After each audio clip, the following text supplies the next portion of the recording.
Hello, today I'm going to show you how to unhide your apps on your iPhone. So, to begin, you need to open your App Store.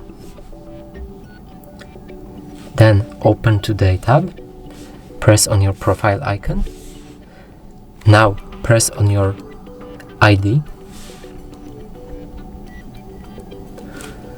Then you will probably need to enter your passcode for your iPhone.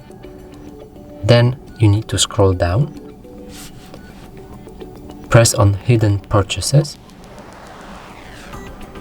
and just select Unhide on every app that you want to unhide.